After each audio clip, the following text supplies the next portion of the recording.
Hi everyone, I wanted to talk through assignment 2 and feel free to speed this up. I'm just going to share my screen.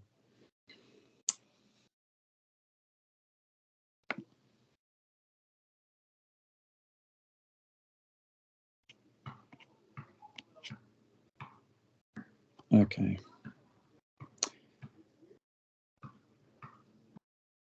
Okay, assignment 2 is worth 45% of the total of the course. You've got about 6 weeks for it, probably about 5.5 by now, until the submission, midday on Sunday, April the 30th. I'm very aware of sleeping requirements. The night before, presentations on Monday, May the 1st.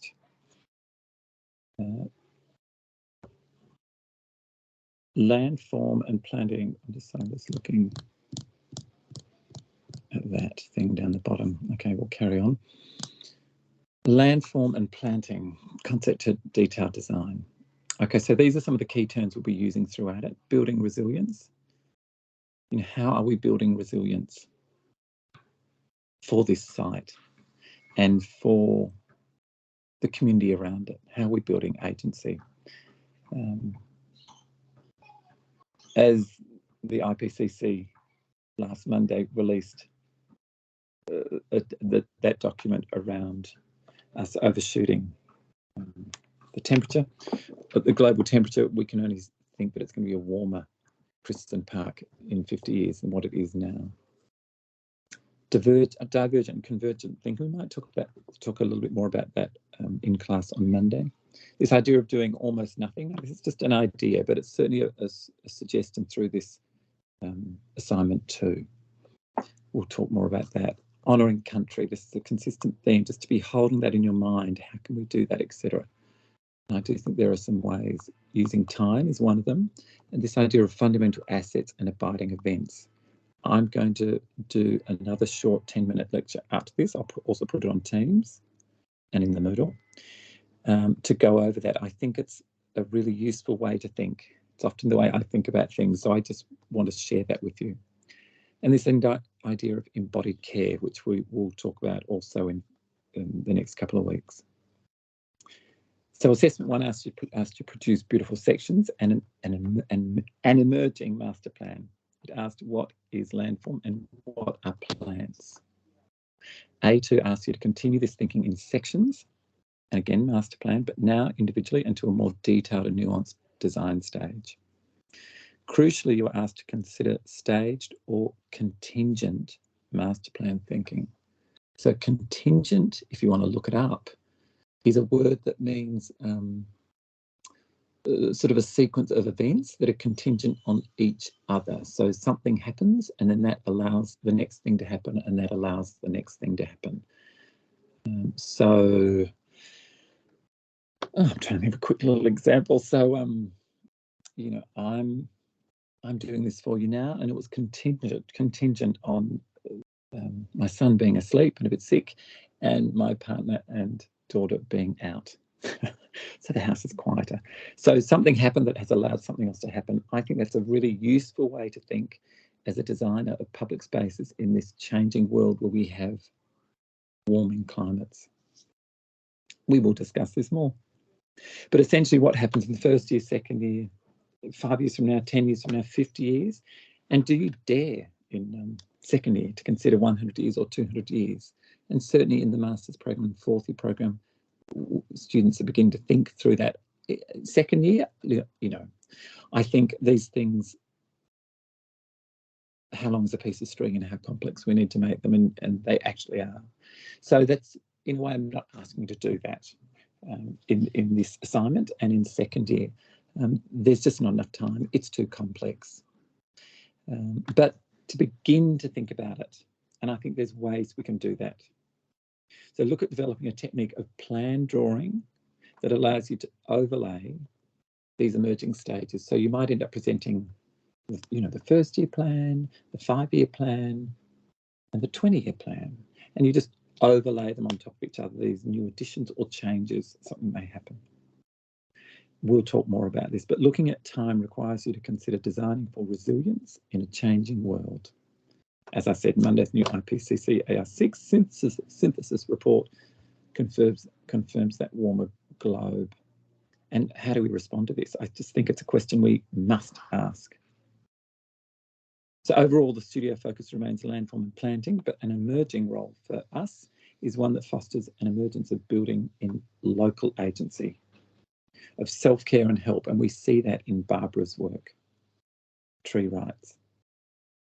So rather than the traditional actors of state government or any government, rather than saying, okay, here's $3 million, we are going to build your project. You second years are brilliant and we love it, and we're just going to build it. That's probably not going to happen.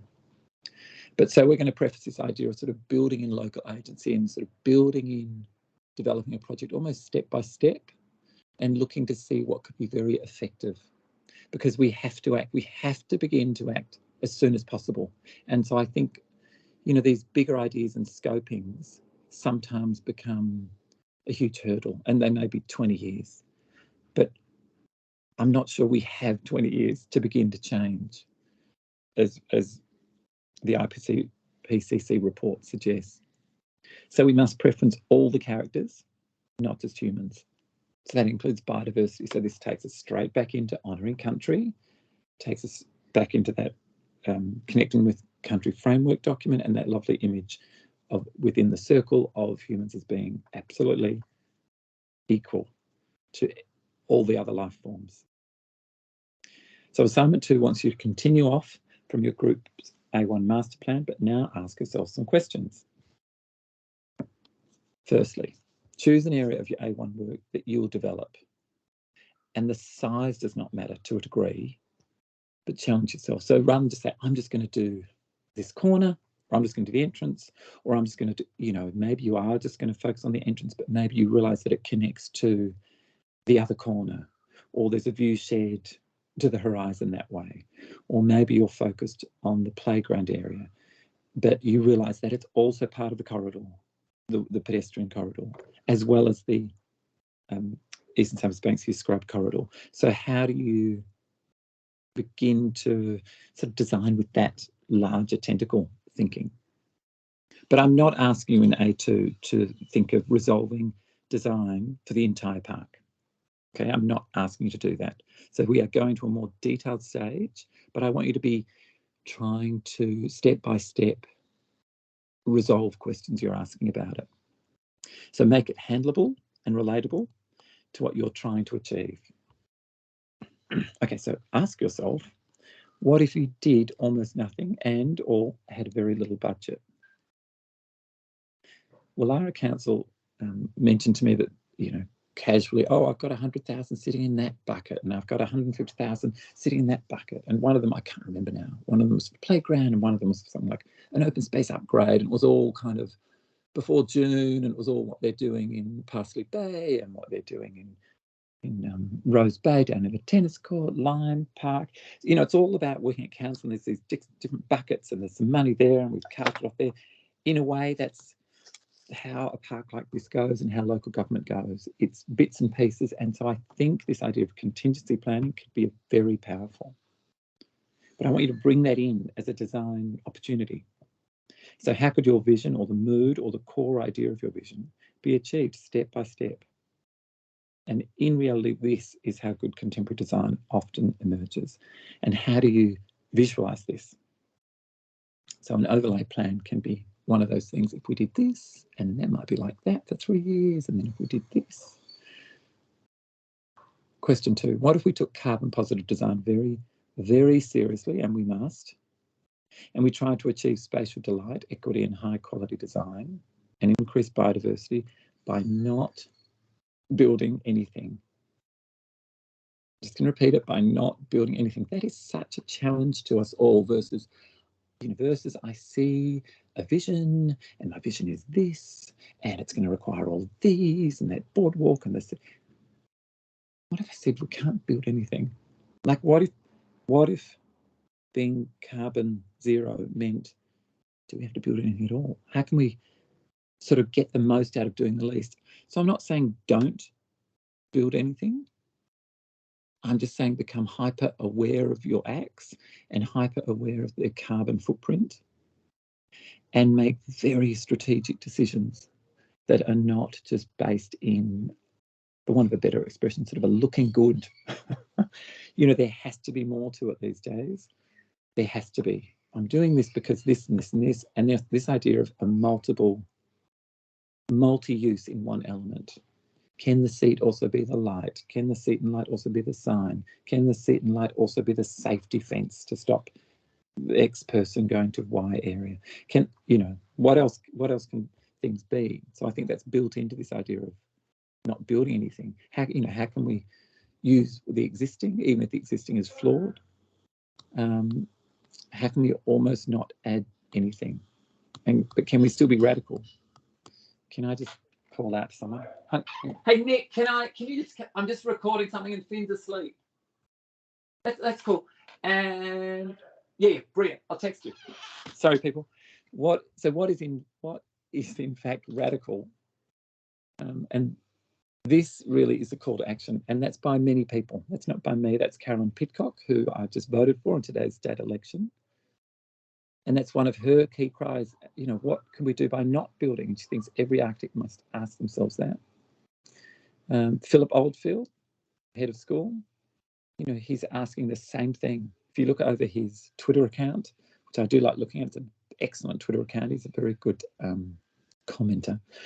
You know, how do we reuse things? How do we not build? We've got a sport field, we've got a playground, we've got we've got all this sort of little furnishings of oddities.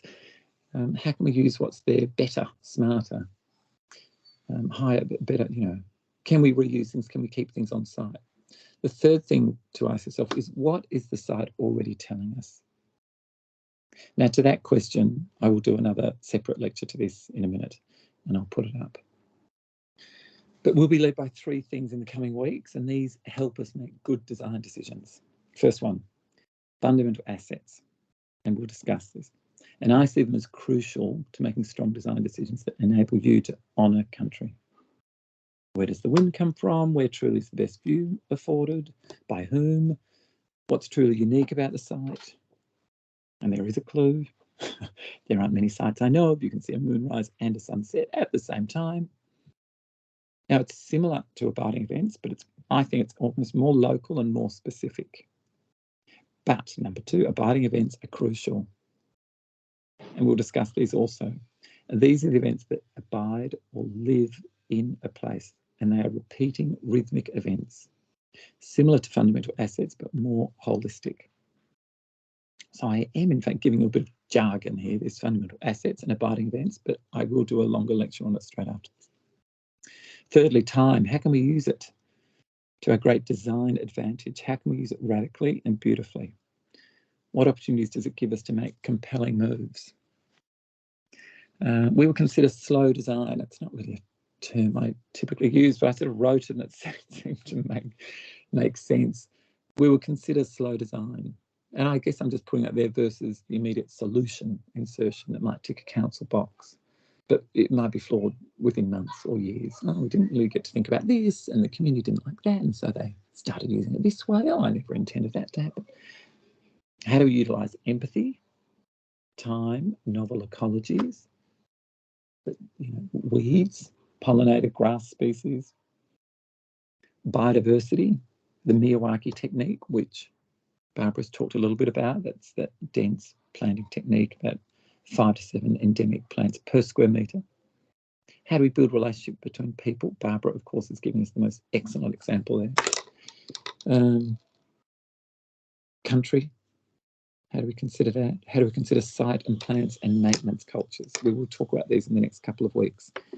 Essentially, I'd love it if this studio was twice as long or twice a week, and it's not. So we might not get to cover everything in great depth, but I just want to introduce you to these ideas, and some of you, I'm hoping all of you, may be able to play around with them within your design. So that's what we'll be led by. These are the questions I'm asking you to ask yourself. Now, additionally, you must choose one, and these are very real provocative scenarios below. Number one, what if you had an obstructionist client or a vocal local against or for your ideas? Oh, there's no way you're doing that. Oh, that's absolutely what we want. That's what we want. That's what we want. And one such local does exist. I have heard about it from the people I went dog walking with, and one of the groups, Acacia longifolia, did mention her. Spot on. And this is a person that has apparently said no to many things like shade structures in the playground. Really, but I think there's more to this story. Dog walkers, who are a large demographic there, suggested this to me personally, and that this person is against everything, and that person's apparently fought, but not always successfully, against lighting. Some lighting there, so maybe there was going to be more, or maybe they originally fought against it. There was an article that came up on Google, and maybe it still went through. They fought against the basketball courts. They fought against shade structures at the playground. Now, I'm not entirely sure about that. What I have heard from a local is that they spoke to the mayor, and the mayor said, no, we can't have shade structures at the playground. They'll never last, and they'd get in the way, and the wind would blow them off. I said, what? That has got to be I just don't believe it. I don't believe it. So it's a little bit of Chinese whispers. I don't know exactly why there's no shade structures at the playground. It's madness for that age group, for everything we know about cancer. And I had a look there the other day, and there's only 2 houses there from memory, and there's sort of a big wall. There's about 2 windows. There's not even many. There's almost no one's view it would block. I'm imagining, if I'm right in thinking that this person did obstruct that situation, that they might live in one of those homes. So, how does one work with that? And I think there's always going to be bigger council policies around that. So is that kind of person friend or foe? They might need to be both, and that's definitely an issue of negotiation. They might be a supporter or they might be combative. How can you foster inclusivity? So how can you bring them on side?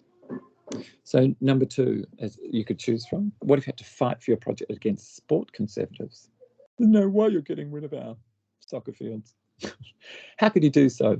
What metrics would you need? What data? Number 3, what if you only had a low budget or no budget for large-scale earthworks or other works?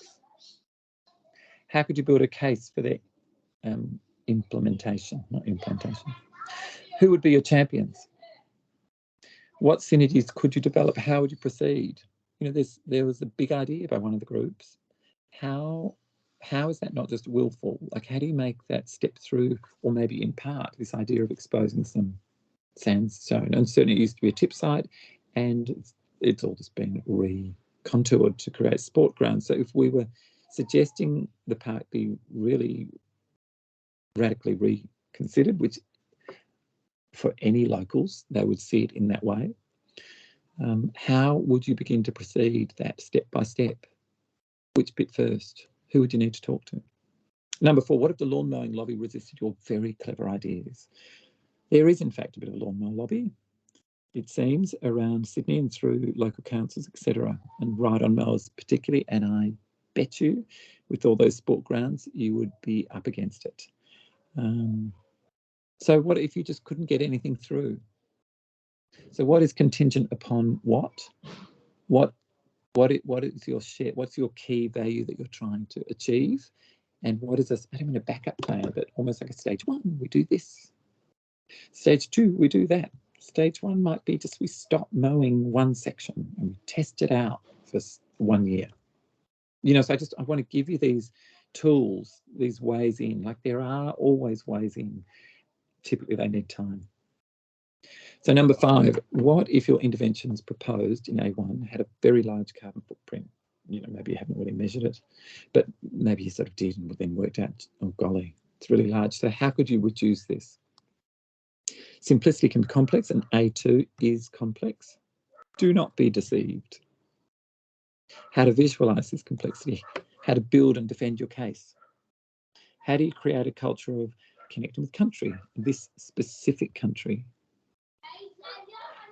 Design is, in essence, a creative act, and creativity is a form of wrestling with both divergent, which is many different, and ad hoc, expanding things. lateral thinking, like taking this, that, oh, new idea, that, oh, I've just heard about this, I take this, grabbing all those, that's divergent thinking. Sort of grabbing everything as useful, which it is. So creativity is sort of wrestling with that, and at the same time, convergent thinking, which is distilling many things down to give meaning or a well-defined solution to a problem. Kind of logical thinking. Now, landscape architects have to be very good at that. They actually have to be very good at both divergent and convergent. And I think it becomes useful to look outside your own fishbowl mind and realize what you have to be doing. Like, you have to go wide. And creativity is about that. I thought I'd try this. I thought I'd add this layer of poetry to it. I thought I'd take on board what the council said. I thought I'd take on board this budget. All these different things, and then distill that down to give meaning or a well-defined solution to a problem. The one answer to this, how to work with complexity, is be creative. Submission requirements are listed here. You can come back to them. I'll just speak into that. You know, as many sections as you need to convince us of your project. You know about sections now. You've got a sense of what we're asking you. I'm always asking you to be showing roots of plants. I'm always asking you to be showing us what's happening in the soil underneath. This gives us sense and recognition of the biodiversity underneath it, that we think of the soil and the soil health. We know it used to be a tip site. Most people didn't show that. So that could be something people could explore, and Goffer Longifolia showed that very, very clearly and well. Thank you for that as a group. But that definitely means this site has, you know, had decades of lack of care, and then of sort of probably economical solution. We'll just cover it up, we'll flatten it out, make a sport field, terrific, done. And times have changed. Now it's 2023, it's not 1965, it's not 1935. What can we do about it? So you've done many multiple scale sections already. Can you use some of them again? Zoom in for more details. What's missing? Maybe you can go closely again into another one of your sections, but add things. 2 details, at least a 1 to 5 or 1 to 10. So down in that extra small and extra small, you might do a 1 to 1. That show topographic and planting detail. You might show some soil detail. Soil quality must be shown, roots. Choose a time measure that suits your project. This is definitely a part of A2, and we will talk more about it. I think the way you choose a time measure, and what I mean by that is, one way to choose a time measure is numbers, every 5 years, every 10 years, in 40 years. Another way is something relatable to you or the site. So, you know, I'm going to do it in before my death. Before my death, I want this to have happened, and after my death, these other things will have happened. Or the growth of an acacia, let's say 10 to 15 years. So depending on that growth, and then after they've died, let's say some of them, those pioneer species, in 15 years, then I suspect it will be this. We might see taller, more longer term plants coming up. Or, you know, a time measure might be politicians' terms every 3 years or something. Or it might be, yeah, the birth of your children and their death. So, you know, there's different metrics we can use. You could choose any of them. You might just go easy on yourself and choose your time measure as every 5 years or something. But I encourage you to think creatively about that and everything else. And if you can think of an interesting time measure that makes sense and adds to the meaning of your project, then I will encourage that. Number 5, a carbon calculator that is demonstrably attempted. Doesn't need to be highly accurate, but show that you're at least making considered decisions, and use the Moodle resources. I haven't put it up there yet. There is a terrific lecture by an American woman called Pamela Conrad, and she talks in a very detailed and accessible way through the use of the carbon calculator. Sarah put me onto that lecture last year. I asked the 4th years to have a go at it as well. I think all of you will be using them in offices as you graduate in coming years. And if you're working on now, everyone needs to be doing this. And put simply, here's a quick example, graphic example of it. this Pamela Conlon, the landscape architect in the States, was talking about a project they had done. It was near Manhattan, and it had X amount of square metres of lawn and X amount of square metres of shrubs, bushes. And they did the carbon calculator of it. And her next move was they lessened the amount of lawn. They only used electric-powered whippersnippers, not fossil fuel-powered ride-on lawnmowers. They increased their tree planting because every tree was going to store more carbon. Anyway, they quickly turned their numbers around, and it was amazing. What an excellent way to be helping make decisions. So I think you'll find that really useful. It's the sort of thing you want to be trying probably in about 3 weeks when you're a bit more solid on where you're going and what ideas, and then, you know, throw your project into the calculator. Make some decisions. Oh, how could I lessen it? Could I add more trees? Could I have less lawn? Could I use this building more? So I put that to, again, doesn't need to be highly accurate. I'm not expecting you to do that in a big detailed way, but I just want you to begin to kind of familiarise yourself with it a little and get a sense of it, and just give 1 or 2 examples. I made this choice and I put it in the carbon calculator, so I made this choice. Great. Number 6. So at least 2 3-dimensional illustrative drawings. You can choose your exact medium, but convey time. Now, it might be good to, look, number 7, from Ben's classes, digital attempts must be tried as well as any hand-drawn. But so we're looking for mixed visual skills here. Like, will a digital model suit or a non-digital montage? Stitching, dyeing, consider something to pass around to the panel, etc. Like, how can you give mood and texture to your presentation? It is going to be presented digitally, but how can you sort of use that medium? Do try something new with what Ben's showing you, and it might come out a bit crummy. That's okay. Tell us about it. Say, this is the attempt I've made from using Ben's class. I've never done this in Rhino before, and this is my digital model, and I know it's a bit clunky, but this is how I've used it. Bravo. Okay, that will be in the rubric, that attempt. But make that clear, you know, tell us what you've done. Number 8, explore a new strategic social media communication technique. Patrick, what do you mean by that?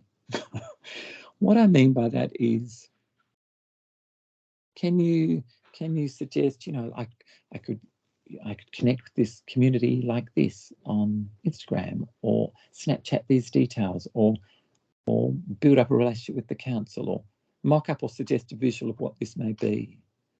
So just give us an image that shows us that, you know, I created a WhatsApp group of all the local school children's parents, or everyone in the street next door, or I started a long ongoing WhatsApp conversation with the obstructionist person. And I've got it all in text, and I've run everything past that person.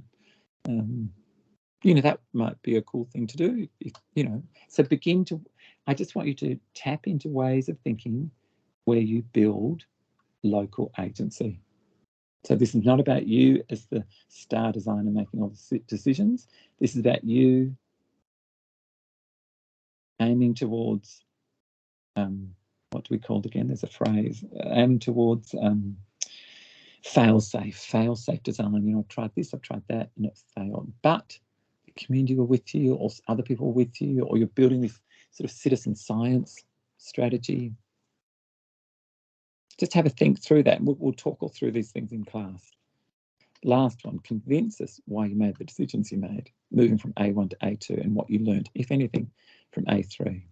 So this was my group's project in A1, and I decided to focus on here, and I extended this, or I changed this, or I started from here, but I realized very quickly that X. Let's just talk us through. Each student will present the final concept to the class in a formal presentation. Barbara Schaefer, who I saw this morning as I was handing out flyers, I have to say, I was good to see her, and a rep from Woollahra Council have agreed to attend as guests. And I'm also hoping Kate Dunn, I don't know Kate, from Interior Design will be with us also. In week 9, we'll go over in more detail any gaps your work has and what you individually will need to be showing in your presentation on May the 1st. May the 1st presentation will be 9 minutes each and 6-minute panel, guest feedback panel. If we need to tweak that, we're going to have that discussion in about 3 weeks, but I think that should be about right. That's it for now. See you on other teams.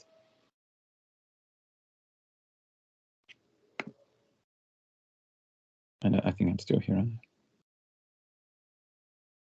Goodbye.